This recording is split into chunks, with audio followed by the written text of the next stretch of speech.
परीक्षा 2022-23 के लिए आपका हिंदी का पेपर। ठीक है, अगर आप भी क्लास 9 हिंदी के पेपर में टॉप करना चाहते हैं कि आपके फुल मार्क्स आ जाएं, तो इस वीडियो को लास्ट तक जरूर देखिएगा, क्योंकि इस वीडियो में आपको क्लास 9 हिंदी के लिए आपका अर्धवार्षिक परीक्षा 2022-23 हाफ ईयरली एग्जामिनेशन 2022-23 का क्वेश्चन पेपर सॉल्व कराया जाएगा। देखिए, आपको प्रत्येक क्वेश्चन बताया जाएगा, साथ साथ में आंसर भी आपको अवेलेबल करा दिया जाएगा। वीडियो को लाइक कर लीजिएगा, चैनल को सब्सक्राइब कर लीजिएगा और अपने फ्रेंड्स के साथ आपको वीडियो को शेयर भी करना है। तो कुछ इस प्रकार से रोल नंबर आपको फिलअप करने हैं। यहाँ पर आपको दिया है कक्षा 9वीं अर्धवार्षिक परीक्षा 2022-23 हिंदी का आपका पेपर है और समय आपका रहेगा 3 घंटे। कुल मुद्रित पेज जो आपके हैं 8 हैं। पूर्णांक आपका 75 मार्क्स का आपका रहने वाला है। देखिए, यहाँ देखिए तो कुछ निर्देश आपको दिए हैं, इन्हें भी आपको रीड कर लेना है। जस्ट नीचे हम चलेंगे तो आपका क्वेश्चन पेपर स्टार्ट हो जाता है। ओके, तो इस वीडियो को आपको लास्ट तक जरूर देखना है अगर आप भी चाहते हैं कि फुल मार्क्स आपके एग्जाम में आए। फर्स्ट ऑफ ऑल आपको दिए हैं सही विकल्प चुनकर लिखिए। आज भी हम उन्हें सम्मान से याद किया जाता है। अब देखिए 4 ऑप्शंस आपको दिए हैं, सामना, पूजना, आदर और सहारा। इसमें राइट आंसर आप लगा लीजिएगा। ऑप्शन जो आपको दिया है सा, आदर आपका सही उत्तर है। ठीक है, तो फर्स्ट क्वेश्चन का आंसर जो आप लगाओगे यह लगा लीजिएगा। अब है आपका क्वेश्चन नंबर सेकंड। ये है कुछ इस प्रकार से आपको क्वेश्चंस दिए हैं। कबीर कर्मकांड की थे। देखिए, इसमें आप क्या लगाओगे, कबीर कर्मकांड के क्या थे, तो विरोधी थे। इसमें भी आपको देखिए ओके, तो ऑप्शन आ आपका विरोधी थे, ये आपका आंसर रहेगा। देखिए नेक्स्ट क्वेश्चन कुछ इस प्रकार से आपसे पूछा है, चौपाई छंद में प्रत्येक चरण में मात्राएं होती हैं। अब अगर आपने चौपाई छंद की परिभाषा पढ़ी है तो आपको पता होगा, जो चौपाई छंद होती है इसके प्रत्येक चरण में 16-16 मात्राएं होती है। इसलिए ऑप्शन आ 16-16 आप करेक्ट लगा लीजिएगा। वर्गों के सार्थक योग को कहते हैं। तो वर्गों का जो सार्थक योग होता है इसे हम क्या कहते हैं, निपात, प्रत्यय, वाक्य या फिर शब्द। क्वेश्चन नंबर जो आपका 4 है इसमें आप आंसर लगाओगे शब्द। ठीक है, इसमें आपको वर्गो दिया है, वर्गो की जगह आपको लिखा था वर्ण। ओके, यहाँ पर थोड़ा सा मिस प्रिंट हुआ है, इस वजह से आपको लग रहा है वर्णों के सार्थक योग को क्या कहते हैं, तो इसमें आप लगाओगे शब्द। अब है नेक्स्ट क्वेश्चन, ऋषि मुनियों के गुण पहुंच गए हैं। यहाँ पर भी आपको 4 ऑप्शन दिए हैं, लेकिन राइट आंसर आप लगाओगे बेल में, यह आपका सही उत्तर है। इसके बाद लेखिका के अनुसार मेरे नाना पक्के माने जाते थे। इसमें आप लगा लीजिएगा ऑप्शन आ साहब आपका सही उत्तर है। तो साहब आप करेक्ट लगा लेंगे। यहाँ से आपके स्टार्ट हो जाते हैं रिक्त स्थान, सही शब्द चुनकर लिखिए। छत पर चढ़ने के लिए चाहिए। इसमें देखिए दोनों ऑप्शन आपको सेम दे दिए हैं, सीना आप लगा लेंगे। नेक्स्ट क्वेश्चन है, रसखान चाहते हैं कि मैं पत्थर बनूं तो पर्वत का ही बनूं, कौन सी, गोवर्धन या सतपुड़ा। इसे आप उत्तर क्या लगाओगे, गोवर्धन आपका आना है। काव्य के भेद होते हैं, तो काव्य के कितने भेद होते हैं, 2 भेद होते हैं, एक होता शिल्प काव्य, एक होता दृश्य काव्य। इसलिए आपका ऑप्शन जो दिया है तो ये सही उत्तर है। जो पढ़ा लिखा ना हो उसे कहते हैं, तो जो पढ़ा लिखा ना हो उसे हम क्या कहते हैं, अनपढ़ कहते हैं। अनपढ़ आप लगा लेंगे। ठीक है, ये लिखा अनपढ़। लेखक के अनुसार टोपी का प्रतीक है, तो टोपी किसका प्रतीक है, सम्मानीय व्यक्ति का प्रतीक है। जो अधिक बोलता है उसे कहते हैं, जो अधिक बोलता है उसे हम कहते हैं बाचाल, तो बाचाल आप लगा लेंगे। नेक्स्ट क्वेश्चन में आपके में इस कॉलम सही जोड़ी दी गई है, केदी और कोकिला। ठीक है, तो इसमें आपको जोड़ी मैच करनी है, किससे, किसको आपको मैच करना होगा, जो आपको केदी और कोकिला दिया है इसे आप मैच करेंगे माखनलाल चतुर्वेदी से, क्योंकि केदी और कोकिला किसकी रचना है, माखनलाल चतुर्वेदी की रचना है। ठीक है, तो यहाँ आप मैच कर लीजिएगा। पीपर पात सरिसमन डोला, जो आपको सेकंड दिया है इसे आप करोगे यमक से। नेक्स्ट है आपका 2 बैलों की कथा, इसे आप कर लीजिएगा किससे, प्रेमचंद से, क्योंकि प्रेमचंद की रचना है 2 बैलों की कथा। प्रेमचंद के फटे जूते, इसे आप किससे करोगे, हरिशंकर परसाई से। बादल, बादल को आप कर लीजिएगा किससे, बादल जो है इसे आप मिलाओगे सुमित्रा नंदन पंत से, क्योंकि सुमित्रा नंदन पंत की रचना है। मेरे संग की औरतें, मृदुला गर्ग आपका हो जाएगा। तो ये है आपके में इससे कॉलम, इन्हें भी आप देख लेंगे। डाउनलोड कीजिए गूगल पे और जब चाहे फैमिली में किसी का भी मोबाइल रिचार्ज। नेक्स्ट जो आपका क्वेश्चन है इसमें आपसे सत्य सत्य पूछे गए हैं, रसखान गोकुल में जन्म लेना चाहती थी। ओके, तो इसमें आपको बताना है सत्य या असत्य, तो ये इसमें आप लगा लीजिएगा सही। ओके, ये आपका सत्य है। खंड काव्य की कथा वस्तु विस्तृत होती है, तो इसमें आप क्या लगाओगे, इसमें आपका आना है असत्य। ठीक है। प्रेमचंद के फटे जूते थे, ये भी आपका सत्य है। मोटाई शब्द में ई प्रत्यय है, ये आपका रॉन्ग होगा क्योंकि मोटाई जो शब्द है इसमें आई प्रत्यय आएगा, लेकिन यहाँ पर ई दिया है तो आप असत्य लगा लीजिएगा। लोकोक्ति का अर्थ लोक में प्रचलित उक्ति है, तो ये आपका सत्य होगा। नानी के मन में स्वयं की आजादी के प्रति जुनून था, ये भी आपका सत्य है। एक बार के शब्द में उत्तर दीजिए, कैदियों के हाथों में क्या होता था। देखिए, इनके लिखित आंसर भी मैं आपको बताऊंगा, पहले आप प्रश्न देख लीजिए, समझ लीजिए, फिर हम आंसर देखेंगे। कैदियों के हाथों में क्या होता था, तो हथकड़ियां होती थी। ठीक है। वर्गों की बार बार आवृत्ति होने पर कौन सा अलंकार होता है, इसमें आपका आना है अनुप्रास अलंकार। लेखक के अनुसार प्रेमचंद किसके साथ फोटो खिंचवा रहे थे, तो लेखक जो है उनके अनुसार प्रेमचंद अपनी पत्नी के साथ फोटो खिंचवा रहे थे। महाकाव्य में कम से कम कितने सर्ग होते हैं और कबीर की प्रमुख रचना कौन सी है। देखिए, इन प्रश्नों के उत्तर हम देखते हैं। देखिए, एक शब्द एक बार में जो आपसे प्रश्न पूछे हैं, फर्स्ट क्वेश्चन का उत्तर आप लिखोगे कैदियों के हाथों में हथकड़ियां होती थी। सेकंड जो आपका प्रश्न है, इसमें आपका आ जाएगा वर्णों की बार बार आवृत्ति होती है, वहां अनुप्रास अलंकार होता है।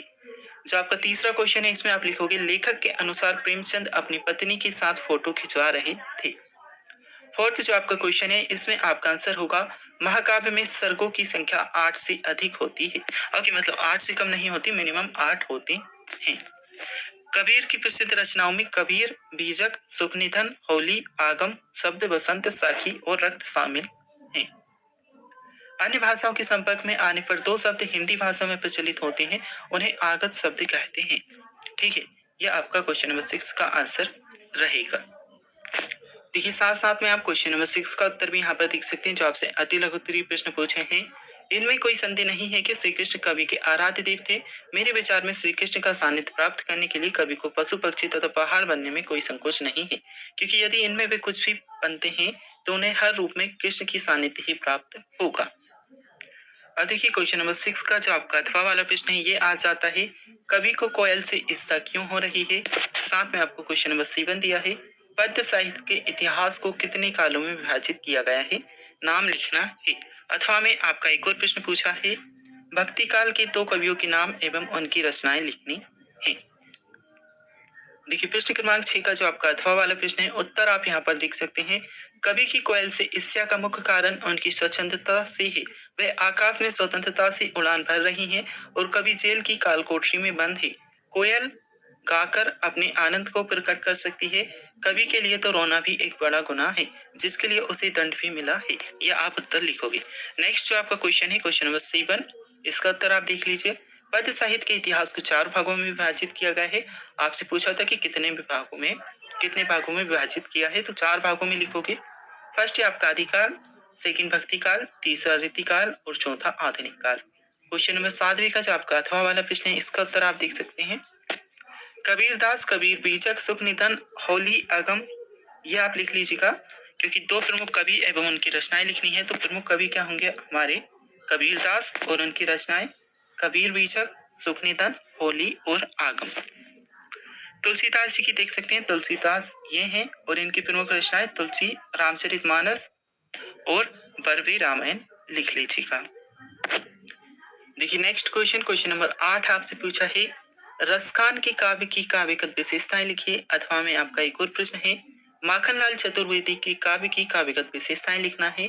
और क्वेश्चन नंबर 9 आप देख सकते हैं वीर रस की परिभाषा उदाहरण सहित लिखिए। अथवा में आपको एक और क्वेश्चन दिया है शांत रस की परिभाषा उदाहरण सहित लिखिए। यहाँ से आप क्वेश्चन नंबर 8 का उत्तर देख सकते हैं। रसखान के काव्य की 2 विशेषताएं हैं। रसखान ब्रजभाषा के कवि हैं, उनका लेखन आडंबर रहित है। उनके लेखन की भाषा सरल, सुबोध तथा आसानी से समझने वाली है। वे लेखन में अलंकारों का प्रयोग करते हैं। इसके बाद क्वेश्चन नंबर 8 की अथवा वाला जो आपका प्रश्न है, इसका उत्तर देख सकते हैं। कवि के क्रमिक विकास को दृष्टि में रखकर माखनलाल चतुर्वेदी की रचनाओं को 2 श्रेणी में रख सकते हैं। चतुर्वेदी जी की रचनाएं प्रवृत्तियां प्रायः स्पष्ट और निश्चित हैं। राष्ट्रीयता उनकी काव्य के कलेवर है। भक्ति और रहस्यात्मक प्रेम उनकी रचनाओं की आत्मा है। आरंभिक रचनाओं में भी प्रवृत्तियां स्पष्टता परिलक्षित होती हैं। क्वेश्चन नंबर 9 का उत्तर आप देख लीजिए। जब किसी रचना या वाक्य आदि से वीरता जैसे स्थायी भाव की उत्पत्ति होती है तो उसे वीर रस कहते हैं। तो ये वीर रस की परिभाषा है। वीर रस आपसे पूछा गया है, वीर रस किसे कहते हैं, उत्तर में आप यहाँ से लिख लीजिएगा। साथ साथ में आपको उदाहरण देना है। उदाहरण में आप लिखोगे, बुंदेले हर बोलो को में हमने सुनी कहानी थी, खूब लड़ी मर्दानी वो तो झांसी वाली रानी थी। इसके बाद क्वेश्चन नंबर 9 का उत्तर आप लिखोगे अथवा वाला जो आपसे प्रश्न पूछा है क्वेश्चन नंबर 9 में, ज्ञान की प्राप्ति अथवा संसार के वैराग्य होने के पश्चात जब मनुष्य को न सुख दुख और न किसी देश राग होता है तो ऐसी मनोस्थिति में मन उठा विभाव शांत रस कहलाता है। ये आप आंसर में लिख लोगे, कब हो यही रहनी। उदाहरण है आपका, श्री रघुनाथ कृपालु कृपाति संत स्वभाव गहंगु। ओके, तो ये आप लिख लीजिएगा। ठीक है, तो अब प्रश्न क्रमांक 10वें में आपको दिया है तत्सम शब्द। ये तत्सम शब्द वो होते हैं जो संस्कृत से सीधे, जैसे बहुत सी भाषाओं का निर्माण संस्कृत से हुआ है, लेकिन कुछ शब्द जो है संस्कृत से सीधे ले लिए गए, उन्हें हम कहते हैं तत्सम शब्द। जैसे चंद्र और स्वप्न और हस्त, ये क्या संस्कृत भाषा के शब्द हैं, लेकिन इन्हें हिंदी में भी प्रयोग किया जाता है, इसलिए ये तीनों शब्द आपके क्या हो जाएंगे, तत्सम शब्द रहेंगे। मूल शब्दों के बाद दिए गए शब्दांश जोड़कर शब्द बनाइए। सम्मान प्लस इत, ये क्या होगा आपका, सम्मानित। ओके, सम्मानित लिख लीजिएगा। क्या लिखोगे, सम्मानित। गरीब प्लस ई, इसमें आपका आ जाएगा गरीबी। ठीक है, गरीबी आपको लिख लेना है। लकड़ प्लस हारा, इसमें आप क्या लिखोगे, लकड़हारा आपका होगा। कड़वा प्लस आहट, कड़वाहट हो जाएगा। छोटी बच्ची बेलों के प्रति प्रेम क्यों उमड़ आया। अच्छा, में और प्रश्न आपको दिया है, आज की उपभोक्तावादी संस्कृति हमारे दैनिक जीवन को किस प्रकार से प्रभावित कर रही है। नाटक एवं एकांकी में आपको 2 अंतर लिखने हैं। कहानी एवं उपन्यास में कोई 2 अंतर पूछे गए हैं। हरिशंकर परसाई के साहित्य की भाषा शैली लिखिए। श्यामचरण दूबे के साहित्य की भाषा शैली लिखिए। निपात शब्द किसे कहते हैं, उदाहरण सहित बताना है। विलोम शब्द की परिभाषा भी देनी है। मेरे संग की औरतें पाठ के आधार पर लिखिए कि कभी कैसे इंसानों को अधिक सद्भाव से देखा जाता है। ये कुछ और प्रश्न है। लेखिका मृदुला गर्ग अपनी नानी के व्यक्तित्व से क्यों प्रभावित थी। क्वेश्चन नंबर 16 देख सकते हैं। और कुछ क्वेश्चंस आपसे पूछे गए हैं। मुहावरों का अर्थ एवं वाक्य में प्रयोग आपको करना है। इसके बाद अथवा में कुछ और प्रश्न दिए हैं। दिए गए विराम चिन्हों का प्रयोग कर वाक्य बनाना है। क्वेश्चन नंबर 8, 2 मित्रों के बीच अर्धवार्षिक परीक्षा की तैयारी पर संवाद लिखिए। और अथवा में आपको एक और प्रश्न दिया है। ये रहेगा क्वेश्चन नंबर 9। अपठित गद्यांश को पढ़कर नीचे दिए गए प्रश्न के उत्तर लिखने हैं। ये हैं आपके कुछ क्वेश्चन। स्वतंत्र भारत के प्रथम राष्ट्रपति हमें बताना है। कुछ और क्वेश्चन आपको दिए हैं। ये अथवा वाला आपका प्रश्न रहेगा। यहाँ से क्वेश्चन नंबर 20 आपका स्टार्ट होता है, तो इसमें भी आपको कुछ गद्यांश वगैरह दिए हैं, इससे भी आप पढ़ लीजिएगा। क्वेश्चन नंबर 21 आपका आ जाता है। N21 के अथवा में आपको प्रश्न दिया है। क्वेश्चन नंबर 22 में आपको दिया है, अपने विद्यालय के प्राचार्य को साला की शुल्क मुक्ति हेतु आवेदन पत्र लिखना है। वार्षिक परीक्षा की तैयारी का उल्लेख करते हुए पिताजी को पत्र लिखना है। और क्वेश्चन नंबर 23 आपका है। चलिए, तो कुछ इस प्रकार से आपका क्वेश्चन पेपर है। लगभग 50% क्वेश्चन के आंसर मैंने आपको अवेलेबल करा दिए हैं। जो बचे हुए क्वेश्चन है, इनके आंसर भी आपको नेक्स्ट पार्ट में बता दिए जाएंगे।